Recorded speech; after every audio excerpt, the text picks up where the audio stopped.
The unbounded timebox anti-pattern is where you have timeboxes, such as iterations or reviews, where the time limits are not in fact observed. And this is a problem. In the case of something like a Scrum sprint or any kind of iteration, you've got the problem of needing to inspect and adapt your regular cadence. So you're comparing like timebox with like. Right? Once you start pushing the boundary of that sprint, and perhaps in some attempt to meet a sprint goal that wouldn't otherwise be attained, you've gone and broken up your cadence. You're not really going to get good metrics anymore. And you're not going to be able to inspect and adapt effectively.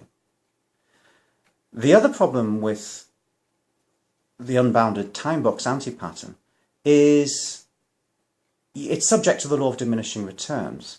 If you imagine something like a sprint review or a sprint retrospective or even a sprint planning session, or for that matter a daily stand-up, which is supposedly time-boxed to 15 minutes and should be, if you start pushing the limit of that time box a bit further out, just so you can get a bit more done, a bit more done, a bit more done, you're going to get the law of diminishing returns kicking in, because most of the value tends to be delivered early on. Like the 80-20 rule, let's say.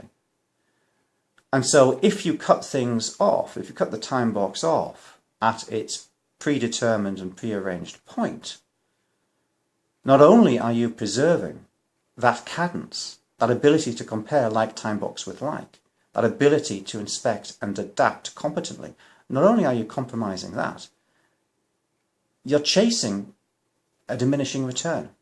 And you'd be much better off, in fact, just drawing the line and getting on with other work which has been forecast. It's as simple as that, really. So, yeah, the unbounded time box is definitely an anti-pattern. It's very much an indicator of good agile discipline when you see teams respecting the limits of time boxes and not falling into the trap of exceeding them just because it seems expedient to do so.